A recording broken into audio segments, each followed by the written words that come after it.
When the winds of change blow so strong in our lives, how do we stay grounded in our own hearts and our lives and our minds?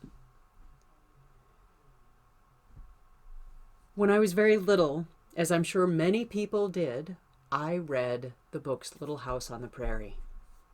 Lots of people have read those books over the past 150 years.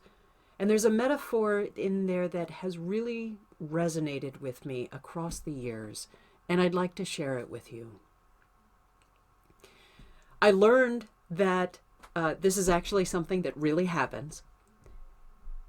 Years ago in frontier country, or in farms, sometimes even now, or on ranches, when a winter storm would come through and a whiteout would sweep across the land, there would be no way for the farmer to tend their animals if the whiteout prevented them from getting out to the barn from their house. Because in a whiteout, they can't see the barn. So in the book Little House on the Prairie, there's a story where the father tied a rope between the house to the barn so that when that whiteout came, he would be able to hold the rope and allow the rope to guide him to the barn so he could care for the animals. That's always stuck with me. When I lived out in Montana for a while, I learned that that actually does happen. So that metaphor is so powerful when the winds of change overturn our lives. Because those connections that we have in our lives, those relationships with people, either who are currently in our lives right now, or with whom we have shared parts of our lives and have gone on to either different experiences and different landscapes with different people, or who have died and gone to wherever that takes them. Those connections remain vibrant and they remain bright. They can be these ropes that we tie between the home of our heart or the home of our mind and that which grounds us, our values, what matters to us, the loves that have shaped us, and sometimes even the pain that has formed us. Now, none of this is easy. Because even as there are connections and relationships and those ties or those ropes that connect us to that which nourishes us, there are also these ties and connections that have been formed from great pain. And sometimes when we follow those ropes that have been formed by pain or trauma, that doesn't lead us to the barn where our animals are. It can lead us to a dark place. It can lead us to a reinforcement of that pain. So we have to pay attention to those connections and those ties that we have between ourselves and those who have formed us.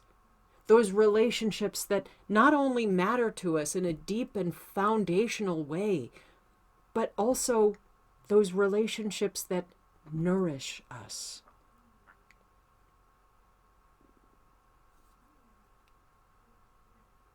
Like I said, none of this is easy. And anyone who's ever been in some weather system that completely turns your world upside down out in the day world, either a summer thunderstorm that comes out of nowhere, a monsoon that sweeps across the land, a haboob wind that brings along dust and makes the sky itself dark, a winter storm that turns everything white and howls like a monster.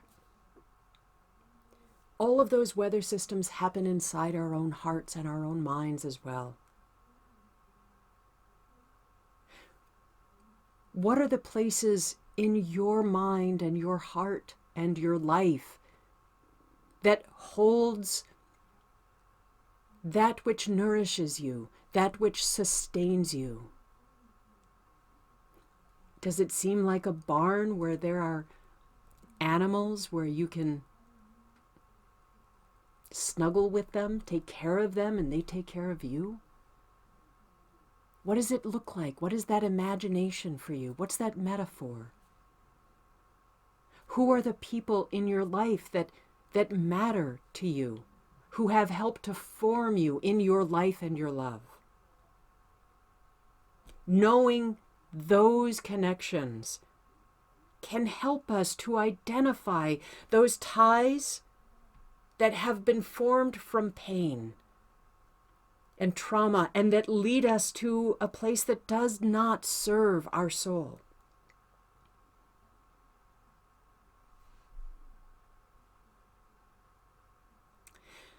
The one thing about weather is that it does change.